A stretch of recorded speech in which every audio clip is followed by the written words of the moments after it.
आज हम एक और चैप्टर के साथ शुरुआत करने वाले हैं जो है केमिकल रिएक्शंस एंड इक्वेशंस। हम कोशिश करेंगे कि एक तो पूरा एनसीईआरटी बेस्ड नोट्स रहेंगे, तो अगर तुम्हें नोट्स का थोड़ा ऐसा लगे क्लीशे कैसे नोट्स बनाए तो मैं मेरा टीचिंग स्टाइल तुम एक बार तुम्हें समझ में थोड़ा टाइम लगेगा, पर एक बार तुमने ये ध्यान से लेक्चर समझ लिया उसके बाद तुम्हारे लिए चीज़ें बहुत आसान हो जाएगी और तुम सीधा अपनी एनसीईआरटी उठाओ और तुम चालू हो सकते हो। तो कोशिश करेंगे कि 40 मिनट के अंदर अंदर ये कवर कर लें, और ताकि यहाँ पर अगर कम टाइम लगेगा तो एनसीईआरटी को पढ़ने में ज़्यादा टाइम दे पाएंगे। तो सबसे पहली चीज़ समझते हैं कि एक केमिकल चेंज क्या होता है। केमिकल चेंज मतलब कोई भी केमिकल सब्सटेंस है, अब केमिकल सब्सटेंस कुछ भी हो सकता है, उसके अंदर कोई परमानेंट चेंज आ गया। केमिकल हमारे अंदर भी बहुत सारे केमिकल्स हैं, मत सोचना कि केमिकल सिर्फ लैब में होते हैं और यही सब चीज़ें यही होते हैं। तो परमानेंट चेंजेस हो जाते हैं जिसमें नए केमिकल सब्सटेंस बनते हैं। देखो हमारी बॉडी में भी हज़ारों लाखों केमिकल्स हैं, तो अगर वो दो मान लो कोई भी दो केमिकल आपस में रिएक्ट करते हैं और कुछ ऐसा नया केमिकल चीज़ बनाते हैं, कोई भी नई केमिकल सब्सटेंस बनाते हैं जो परमानेंट हो जाती है, मतलब आप उसको रिवर्स ही नहीं कर सकते हो। मान लो जैसे हमारी बॉडी में ही देख लो कि हमारा हम ग्लूकोज लेते हैं, हमारी बॉडी में ग्लूकोज जाता है और वो टूट कर हाइड्रोजन और ऑक्सीजन वगैरह में हाइड्रोजन और CO2 में स्प्लिट हो जाता है, टूट जाता है। तो वो भी एक तरह की केमिकल रिएक्शन हुई, मतलब ऐसी कोई नया केमिकल चीज़ बन गई जो एकदम परमानेंट है, आप उसको वापस जैसा था उसमें कन्वर्ट नहीं कर सकते। जैसे कि दूध दही में बन के अब दही वापस दूध थोड़ी बन सकता है क्या, तो कुछ ऐसा चेंज हुआ जो परमानेंट हो गया। और नई नई केमिकल प्रॉपर्टीज़, मतलब जो नई चीज़ बनी है ना वो पिछले वाली जैसी दिखती भी नहीं है, उसकी खुद की ही कुछ नई प्रॉपर्टीज़ है, उससे केमिकल चेंज कहते हैं। अब केमिकल रिएक्शन क्या होती है, केमिकल चेंज जो हो रहा है इस पूरे प्रोसेस को, और जब उसके केमिकल नेचर में एकदम से बदलाव आ गया उसे केमिकल रिएक्शन कहते हैं। मतलब दूध से दही बनने का सफ़र, और दही के पास अपनी प्रॉपर्टीज़ होती है कि भाई वो हमारा डाइजेशन सही कर देगी, हमारे पेट की हेल्थ के लिए बहुत सही है, तो उसकी खुद की अपनी प्रॉपर्टीज़ है और दूध की अपनी अलग प्रॉपर्टीज़ है। तो वो कुछ नया ही बना है एक केमिकल प्रोसेस में, तो उस केमिकल प्रोसेस को कहते हैं केमिकल रिएक्शन। या दूसरे वर्ड्स में अगर हम कहें तो एक ऐसा प्रोसेस जिसके अंदर एक से ज़्यादा सब्सटेंस बनता है। कोई एक से आपने एक सब्सटेंस लिया है, दो सब्सटेंस लिया, उन दोनों की रिएक्शन हो गई और कुछ नया ही सब्सटेंस बन गया, उससे केमिकल रिएक्शन कहते हैं। केमिकल रिएक्शन कुछ फीचर होते हैं। अब हमें कैसे पता चलेगा कि केमिकल रिएक्शन हुई है भाई, तो केमिकल रिएक्शन यहाँ पर हुई है, आप उसको कैसे पता लगा सकते हो, कुछ चेंजेस आएंगे, जैसे चेंज इन कलर में चेंज आ जाएगा, ओडर यानी स्मेल में चेंज आ जाएगा, टेम्परेचर। अब लैब्स में रिएक्शन करोगे 11वीं 12वीं में तो भी देखोगे, बीकर को आप छुओगे ना कभी कभी तो आपको लगेगा वो गर्म हो गया है, तो टेम्परेचर में चेंज हो जाता है। फिजिकल स्टेट, सॉलिड से लिक्विड, लिक्विड से गैस, कुछ भी बन सकता है। एक गैस निकलेगी केमिकल रिएक्शन के टाइम पे, या फॉर्मेशन ऑफ प्रेसिपिटेट। एक आप देखोगे प्रेसिपिटेट आपको आगे और अच्छे से समझ आएगा, पर एक कह सकते हैं कि गैशियस से थोड़ा कम फॉर्म जो होता है, गैस नहीं होता है पर टाइप ऑफ गैस ही होता है। फॉर एग्जाम्पल जब आप थोड़ा सा ब्लू कॉपर सल्फेट लेते हो और उसको आयरन के साथ रिएक्ट करवा देते हो, तो कॉपर सल्फेट का जो कलर ग्रीन हुआ करता था वो अब आई एम सॉरी, तो जो कलर कॉपर सल्फेट का सोल्यूशन का कलर होता है, देखो कॉपर तो किस कलर का होता है, कॉपर लगभग ब्राउनिश टाइप के कलर का होता है, तो वो ग्रीनिश में चेंज हो जाएगा क्योंकि अब यहाँ पर आयरन सल्फेट बन गया। कॉपर सल्फेट प्लस आयरन की क्या हुआ मैं आपको बताती हूँ, एक सेकेंड मैं आपको पूरी बात बताती हूँ। देखो हुआ क्या कि यहाँ पे कॉपर सल्फेट सोल्यूशन था, ठीक है, उसको हमने आयरन के साथ रिएक्ट करवा लिया। पहले ये क्या था, ब्लू, ठीक है, सिर्फ कॉपर ब्राउन होता है, कॉपर सल्फेट का सोल्यूशन ब्लू होता है ना। तो ये फिर किस में हो गया, ग्रीन में चेंज हो गया by formation of, due to formation of iron sulphate, यानी कि ब्लू कॉपर सल्फेट और आयरन की रिएक्शन हुई तो कॉपर सल्फेट सोल्यूशन बन गया, ग्रीनिश कलर का हो गया, जो कि क्योंकि यहाँ पर क्या बन चुका है, आयरन सल्फेट बन गया है। तो इसकी रिएक्शन को हम कैसे लिखेंगे, अगर हम लिखेंगे तो सबसे पहले CuSO4 यानी कॉपर सल्फेट था हमारे पास ब्लू कलर का, उसको आयरन के साथ रिएक्ट करवाया Fe के साथ, तो FeSO4 बना और आयरन यहाँ पर एज अ बाय प्रोडक्ट या एज सॉलिड फॉर्म में बन गया। ठीक है, तो यही सिंपल सी रिएक्शन है, इतना कुछ नहीं है। अब टाइप्स ऑफ चेंजेस हमने पढ़ा कि हाँ केमिस्ट्री पढ़ रहे हैं तो बदलाव तो कुछ आना ही है, रिएक्शन में आ जाए, चीज़ में आ जाए, सब्सटेंस में आ जाए, कुछ भी आ जाए। तो पहला होता है फिजिकल चेंज, जिसमें जैसे आइस मेल्ट हो गई। फिजिकल चेंज मतलब तुम वापस उसको जहाँ से वो शुरू हुआ था वापस वहाँ ला के रख सकते हो। जैसे मेल्टिंग ऑफ आइस, आइस बर्फ़ तुम्हारी पिघल गई तो वापस पानी बना सकते हो, उसको वैक्स पिघल गई इसको वापस कैंडल बना दो। Breaking of glass, tearing of paper. अब कुछ केमिकल चेंज है जो एक बार हो गए तो आप उनको रिवर्स गेयर नहीं मार सकते उन पे, वो जैसे हो गए। Respiration process, digestion of food, fermentation of grapes, photosynthesis process, milk curd में बन गया, आयरन के ऊपर रस्ट लग गई, जंक लग गई या कोल जल गया। एक एक्टिविटी आपकी एनसीईआरटी में दी गई है कि व्हेन मैग्नीशियम रिबन, एक मैग्नीशियम रिबन लिया गया है और उसको एयर की प्रेजेंस में, यानी हवा चल रही है अच्छी खासी, वैक्यूम नहीं है, वैक्यूम मतलब बिल्कुल ही हवा नहीं है पर यहाँ एयर है, एयर में मैग्नीशियम रिबन को लेते हैं तो ये एयर के साथ ही रिएक्ट कर जाती है, यानी ऑक्सीजन, एयर में सबसे ज़्यादा क्या होता है, ऑक्सीजन होता है, वैसे तुम बोलोगे कि 78% CO2 होता है, बट ये ऑक्सीजन के साथ रिएक्ट कर रही है और मैग्नीशियम ऑक्साइड बना रही है ना। तो इसकी रिएक्शन हम क्या देखेंगे, इसकी सबसे पहले तो हमारे पास एक मैग्नीशियम का क्या था, सबसे पहले हमारे पास मैग्नीशियम का रिबन था, उसको हमने ऑक्सीजन यानी एयर के साथ रिएक्ट होने दिया, तो यहाँ क्या बन गया, मैग्नीशियम ऑक्साइड यानी Mg+O2, और ये बन गया MgO। ये होता है मैग्नीशियम ऑक्साइड का फॉर्मूला।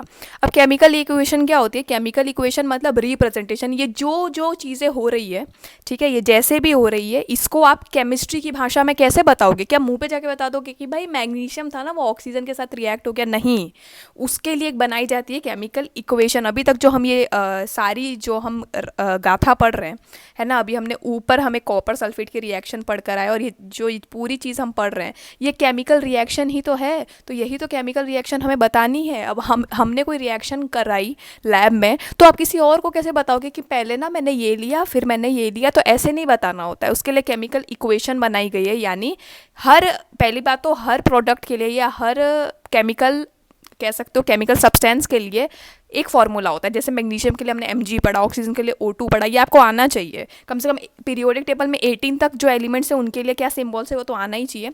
तो उन सिंबल्स और फॉर्मूलेस को यूज़ कर कर हम केमिकल इक्वेशन बताते। किसी बड़े इंसान को बताना तो मुंह पे, मतलब बड़े इंसान मतलब कोई साइंटिस्ट वगैरह, उसको ऐसे नहीं बता के जो कि मैग्नीशियम था उसको हवा में ऑक्सीजन मिल गया, नहीं, आपको एक प्रॉपर केमिकल इक्वेशन के थ्रू बताना पड़ेगा कि ये रिएक्टेंट से मेरे, यानी जो रिएक्ट कर गए, और ये प्रोडक्ट है जो प्रोडक्ट आगे बना। अब एक बैलेंस रिएक्शन क्या होती है हम पढ़ेंगे आगे, अनबैलेंस रिएक्शन भी आएगी। बैलेंस रिएक्शन क्या होती है और अगर बैलेंस नहीं है तो उसको कैसे बैलेंस करते हैं। तो सबसे पहले बैलेंस इक्वेशन ऐसी होती है जिसमें number of atoms her element के दोनों ही साइड इक्वल है। अब देखो रिएक्टेंट और प्रोडक्ट साइड हम पढ़ गए, तो अभी जो रिएक्शन पढ़ के आए क्या देखें कि वो बैलेंस्ड है कि नहीं। देखो यहाँ पर Mg का था एक एटम, ठीक है, यहाँ पे Mg का एक एटम दे रखा है, इस साइड को अलग कर दो, इस साइड को अलग कर दो, ठीक है, यहाँ पे Mg का एक एटम दे रखा है और ऑक्सीजन का दो एटम है, ठीक है, यहाँ पे Mg का एक एटम है और ऑक्सीजन का भी एक ही एटम है। तो ये हमारी अभी बैलेंस नहीं है, ठीक है, यहाँ पर हमें Mg के आगे 2 लगाना पड़ेगा और यहाँ पे भी 2 लगाना पड़ेगा, ऐसे रिएक्ट करनी पड़ती है, यानी एटम्स बैलेंस होने चाहिए। एटम्स बैलेंस नहीं है तो दिक्कत हो जाएगी। तो बैलेंस इक्वेशन क्या होती है, यानी एटम्स दोनों ही साइड पे इक्वल है। जैसे 3Fe + 4H2O गिव्स Fe3, एक रिएक्शन आपको दे दी, ठीक है, आप बोलोगे भाई हम तो हड़बड़ा गए, हड़बड़ाना नहीं है, ठीक है, तो हमें कैसे पता चलेगा कि ये रिएक्शन एकदम परफेक्ट है कि नहीं। देखो यहाँ Fe कितने हैं, 3 Fe है, यहाँ पे 3 Fe है, मतलब ये तो चलो आयरन तो इक्वल है। देखो ऐसे करना है, टेबल बना देना, आयरन लिख देना और पहले सबसे पहले ऐसी एक टेबल बना लेना, ठीक है, यहाँ पर तुम एलिमेंट्स का नाम लिख देना और यहाँ पर 2 कॉलम बनाना, एक में लिखना रिएक्टेंट, एक में लिखना प्रोडक्ट, ठीक है। अब सबसे पहले यहाँ पर आयरन के लिए देखेंगे तो आयरन के यहाँ भी 3 है, वहाँ भी 3, तो चलो आयरन तो हमारा बैलेंस है। H2O के लिए हम देखते हैं, या H2 के लिए देखते हैं, तो 4 H2 यहाँ पर है, 4 H2 यहाँ पर भी है। ऑक्सीजन यहाँ पर 1 है और ऑक्सीजन यहाँ पर 4 है, पर ये देखो ऑक्सीजन के आगे यहाँ 4 लगा है ना, तो ये पूरे प्रोडक्ट के लिए एज अ सेम काउंट होगा, तो 4 ऑक्सीजन भी है, यानी भाई हमारा तो सभी कुछ यहाँ पर बैलेंस्ड है और ये रिएक्शन एकदम बैलेंस दी गई है।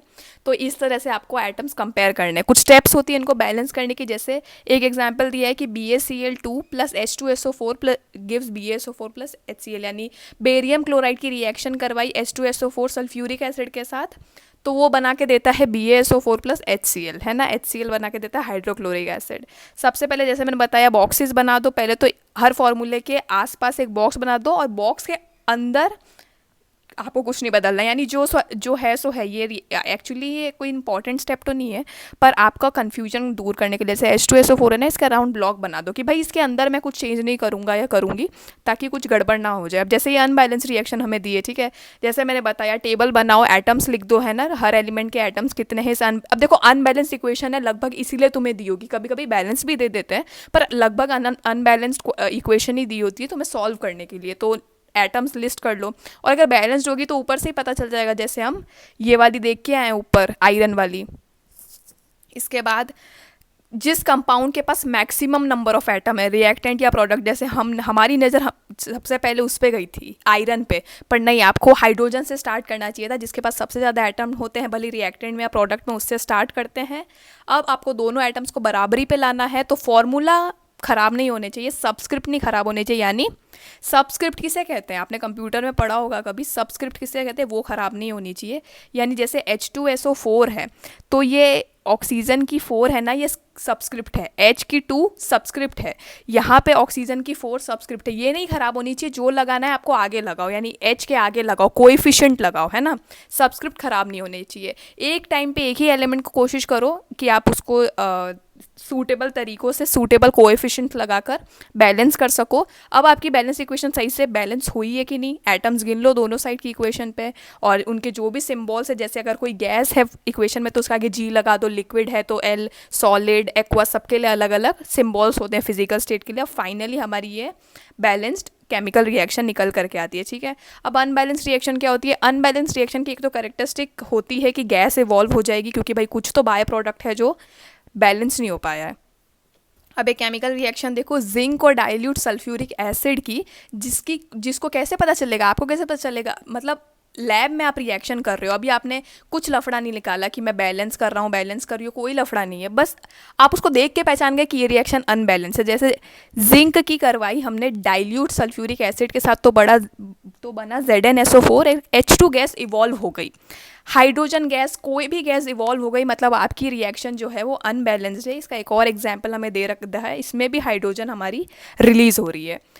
अब कुछ और चीज़ें हम पढ़ेंगे। तो केमिकल रिएक्शन में ना बहुत अलग अलग चीज़ें होती है। केमिकल रिएक्शन में सबसे पहली चीज़ होती है कलर चेंज होना। तो केमिकल रिएक्शन हमने एक देखी कि केमिकल रिएक्शन किसके बीच में हुई, सिट्रिक एसिड हमने लिया, ठीक है, एक सेकेंड, हमने यहाँ पर लिया है सिट्रिक एसिड और एक पर्पल कलर का पोटेशियम परमैंगनेट, ठीक है। तो आपको जब इन दोनों की रिएक्शन करवाओगे ना, तो एक चेंज आपको पता चलेगा कि आपको पता चलेगा, कैसे पता चलता है भाई कि केमिकल रिएक्शन हो गई है। कुछ चीज़ें केमिकल रिएक्शन आपको आगे से बताएगी कि भाई मैं कंप्लीट हो चुकी हूँ या मैं हुई हूँ, कुछ तो हुआ है। तो सिट्रिक एसिड और पर्पल कलर का पोटेशियम परमैंगनेट को जब आप रिएक्ट करवाते हो, तो जो कलर इसका पर्पल था वो कलरलेस में बदल जाता है। कि इसका पर्पल कलर था पोटेशियम परमैंगनेट का, और ये किस में कन्वर्ट हो गया, कलरलेस, इसका कलर ही उड़ जाता है, रंग ही उड़ जाता है इसका, ठीक है। एक और केमिकल रिएक्शन होती है सल्फर डाइऑक्साइड में एंड एसिडिफाइड पोटेशियम डाइक्रोमेट में। जहाँ इसका कलर ऑरेंज हुआ करता था, अब हो जाता है इसका कलर ग्रीन। तो कलर चेंज हो रहा है, मतलब कुछ तो केमिकल रिएक्शन भाई हुई है ना।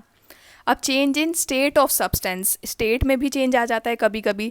जैसे कि एक कंबशन रिएक्शन होती है कैंडल वैक्स की, आप कैंडल को जला दो, कंबशन मतलब धुआं एकदम निकल जाए उस रिएक्शन से जल के, तो कैंडल वैक्स की आप कंबशन, वो जलता ही है, कैंडल वैक्स जलता है, तो उसका स्टेट चेंज होता है solid to liquid and liquid to gas. सबसे पहले थोड़ी थोड़ी कैंडल जलती है, लिक्विड उसकी मेल्ट होती रहती है ना, वैक्स मेल्ट होती रहती है, और एंड में वो गैस बन जाता है, उड़ जाता है। एंड में हमें कुछ मिलता थोड़ी है कि हाँ कुछ तो है।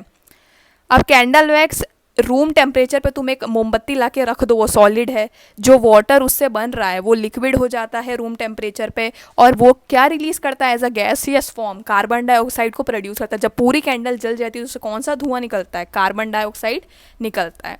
अब चेंज इन टेम्परेचर हमने पढ़ लिया कि कलर चेंज होता है, स्टेट चेंज होता है। एक और चेंज होता है कि ये मैंने भी अपने बहुत ऑब्जर्व करा था, मैं नए नए लेबोरेटरी में जाने लग गई थी और मैंने ये चीज़ नोटिस बड़ी की थी कि आप थोड़ा सा ना NaOH मैं किसी चीज़ को तो मिलाती थी, मेरे को याद नहीं आ रहा इस मोमेंट पे, पर पूरा बीकर गर्म हो जाता था, उससे हाथ लगाते थे और बीकर गर्म हो जाता था।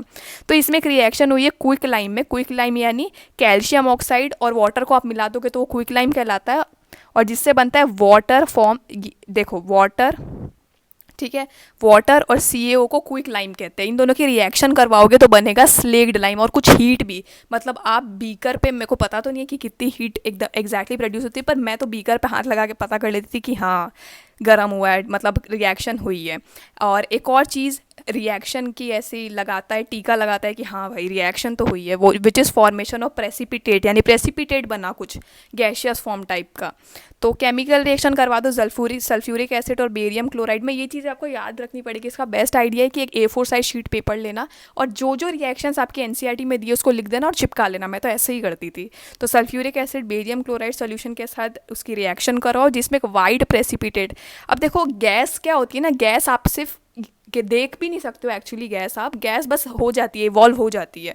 या कभी कभी देख पाओगे पर प्रेसिपिटेट दिखता है ना, ऐसे ऐसे टाइप का प्रेसिपिटेट हो जाता है सॉल्यूशन में, वो दिखता है।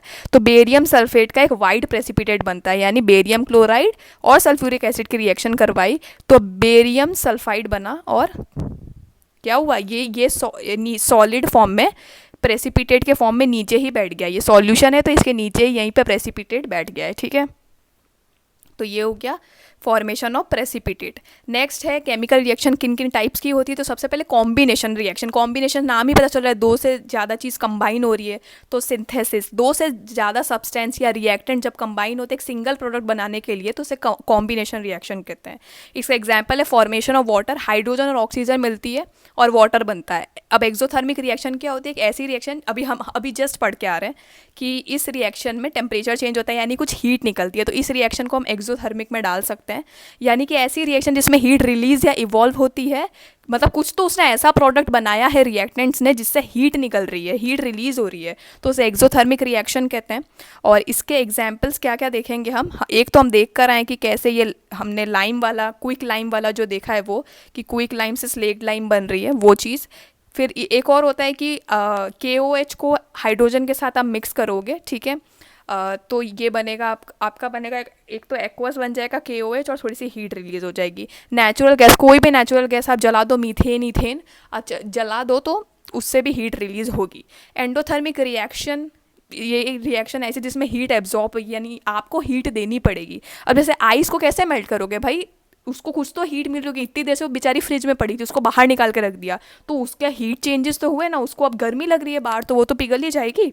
बेकिंग ऑफ ब्रेड, आप ओवन में, गैस पे, कहीं भी ब्रेड बनाते हो तो उसको हीट देनी पड़ती है। फोटोसिंथेसिस, हमारा जो प्रोसेस हो रहा है उसमें भी कौन सी हीट लग रही है, मैंने कल लाइव प्रोसेस की वीडियो में पढ़ाया था, जाके देख लेना अगर नहीं देखी। लाइट एनर्जी लगती है, यानी एक सॉर्ट ऑफ हीट ही लग रही है। अब एक्सोथर्मिक एंडोथर्मिक बड़ी इंपॉर्टेंट रिएक्शंस है, तो इनके बीच का मेजर डिफरेंस क्या है। पहला तो एक्सोथर्मिक ऐसी रिएक्शन है जिसमें एनर्जी रिलीज होती है सिस्टम से in the form of heat. System हम केमिस्ट्री में उस पूरे सिस्टम, मतलब सिस्टम में तो मैं कैसे समझाऊँ, अब देखो कहीं भी रिएक्शन हो रही है, ठीक है, तो जो जो प्रोडक्ट उसमें इन्वॉल्व हुए, जो जो चीज़ें उसमें इन्वॉल्व हुई, तुम्हारा पूरा सिस्टम हो गया। नहीं, मान लो लैब में तुम कर रहे हो तो वो लैब तुम्हारा सिस्टम है, या वो पूरा जिस लैब पे या टेबल पे तुम कर रहे हो तुम्हारा सिस्टम है।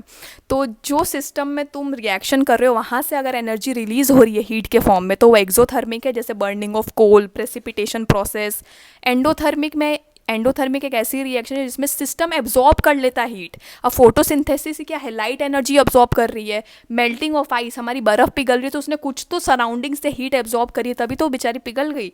अब कैटलिस्ट क्या होता है, कोई भी सब्सटेंस जो रिएक्शन की रेट यूं बढ़ा देता है चुटकियों में और खुद कंज्यूम भी नहीं होता। मतलब ये वो वाला दोस्त है ना कि उस लड़ाई में पड़ेगा भी नहीं और लड़ाई की रेट भी बढ़ा देगा, ऐसी आग लगाएगा कि लड़ाई एकदम स्पीड में पहुंच जाएगी और उसको किसी को पता भी नहीं चलेगा कि झगड़ा इसने लगाया, झगड़ा इसने इतना ऊपर तक बढ़ा दिया है। तो वो कैटलिस्ट है, ऐसा सब्सटेंस जो रिएक्शन की रेट भी बढ़ा देगा, एकदम फटाफट रिएक्शन करवा देगा। इसमें तो पॉजिटिव साइड है और ख़त्म भी नहीं होगा, कंज्यूम भी नहीं होगा, खुद इस रिएक्शन में पड़ेगा भी नहीं।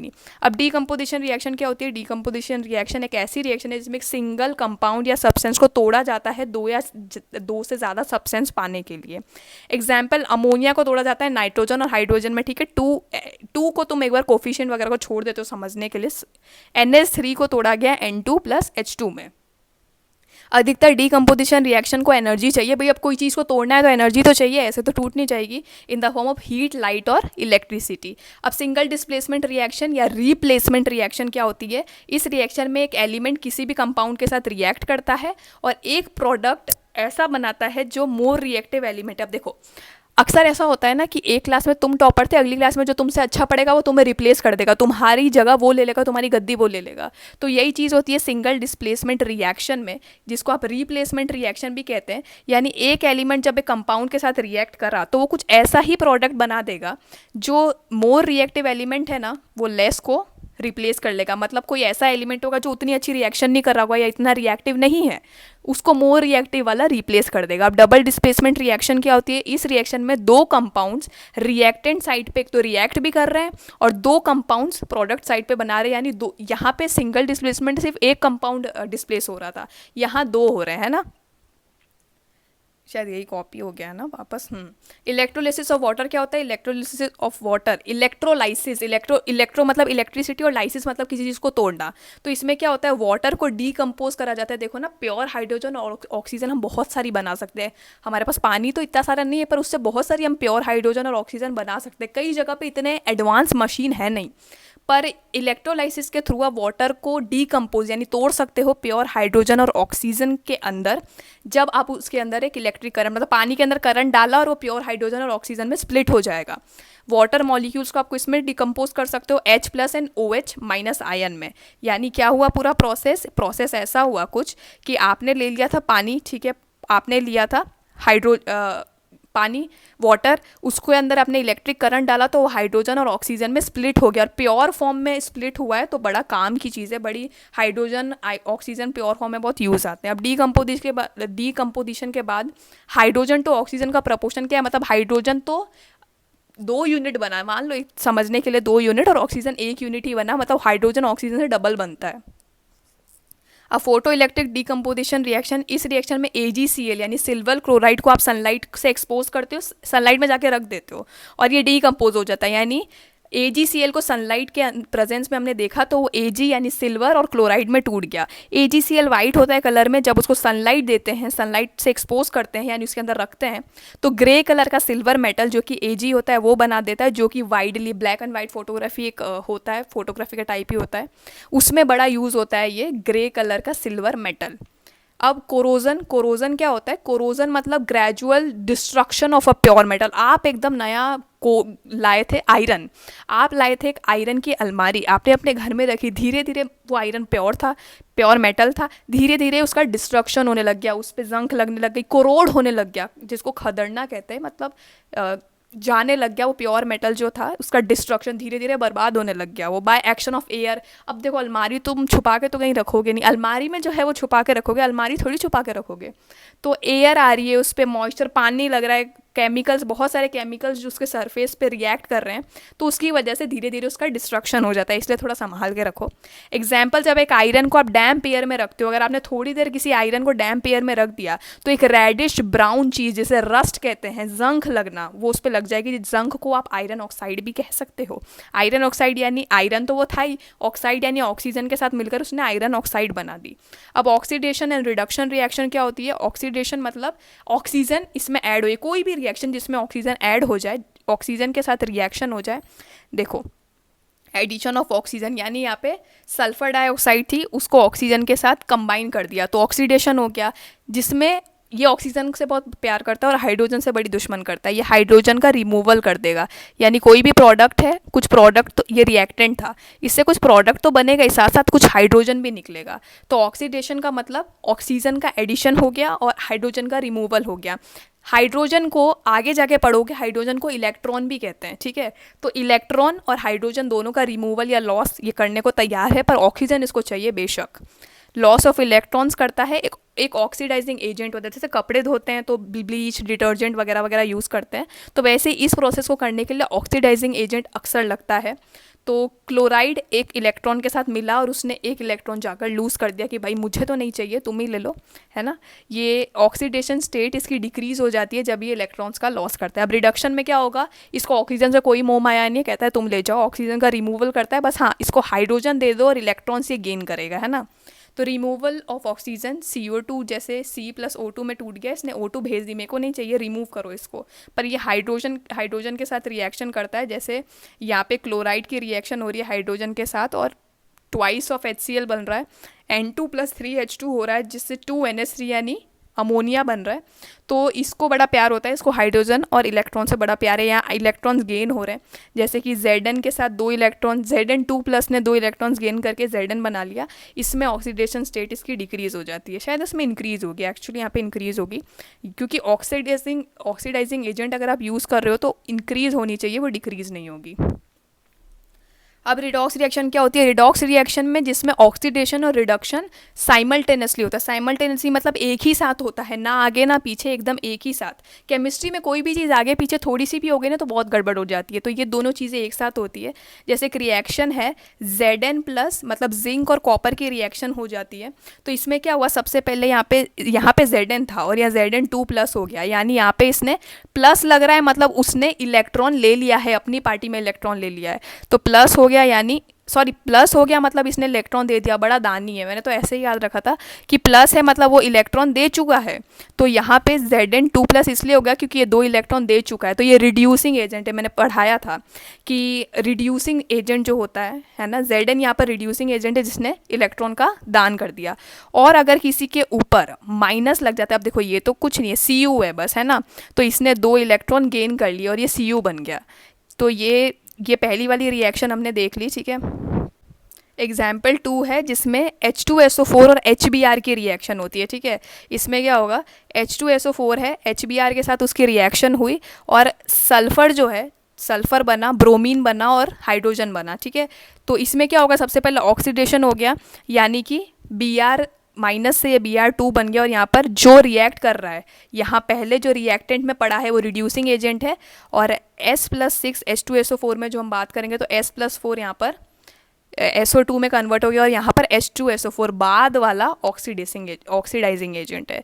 रस्ट क्या होता है, एक रफ और porous substance, and it gradually falls from the surface of iron. देखो आयरन ऑब्जेक्ट है, माइक रफ और पोरस, यानी एकदम आयरन ऑक्साइड बन जाएगा, ठीक है, जंक लग जाएगी जिसे हम कहते हैं। और आयरन देखो एक लेवल होता है, अगर उससे नीचे आयरन गिरने लग जाएगा तो वो कोरोड होना स्टार्ट हो जाता है, उससे अगर उसकी प्योरिटी गिर गई तो। रैंसिडिटी क्या होता है, फैट्स, ऑयल्स, घी, तेल आपने बाहर ही छोड़ दिया बहुत लंबे टाइम तक तो वो रैंसिड हो जाता है, यानी उनके स्मेल और टेस्ट में प्रॉब्लम। जैसे चिप्स खोली, खाई, वहीं छोड़ दी, तो चिप्स का स्मेल अलग हो जाएगी, और उसको छुओगे ना तो ऐसा लगेगा गीली गीली सी हो गई, मॉइस्चर एब्जॉर्ब कर लिया है उसने, क्योंकि वो एयर से एक्सपोज हो गई, तो एकदम ख़राब हो जाती है। इसलिए रेफ्रिजरेटर वगैरह बनाई गई चीज़ें। अब कोरोजन तो हो गया है, उसको प्रिवेंट कैसे करें? सबसे पहले जैसे आपने देखा होगा कोई चीज़ आयरन की ख़राब हो जाती है तो उस पर ऑयल या ग्रीस लगा देते हैं। इससे क्या होगा, मेटल लुब्रिकेट हो जाएगा और बाहर एक थिक कोटिंग बन जाएगी, तो मॉइस्चर या पानी उस पर आगे नहीं लगेगा। पेंटिंग, उस मेटल के सरफेस को आप पेंट कर दो। गैल्वेनाइजेशन, एक जिंक की कोटिंग उस मेटल पे कर दी जाती है, और जिंक अवॉइड करता है कोई भी रिएक्शन इन्वायरमेंट के साथ। एलॉय, प्योर बनाओ ही मत, क्योंकि प्योर के ऊपर ही तो हो रहा है रस्टिंग या कोरोजन, तो 2 से ज़्यादा मेटल्स को मिला दो। प्लेटिंग, टिन या निकिल की प्लेटिंग या प्लेट जैसे कह सकते हैं ना, ऊपरी परत उनके ऊपर चढ़ा दी जाती है। Okay, so thank you so much for watching till here. Share करना, सबको बताना कि भाई हमें अच्छी लगी वीडियो तो तुम भी देख सकते हो, है ना। So thank you so much, आज के लिए इतना ही। कोशिश करूँगी मैं थोड़ा कंटिन्यूअसली और थोड़ा सा रिलीजियसली इस चीज़ को करूँ maintain. Thank you so much.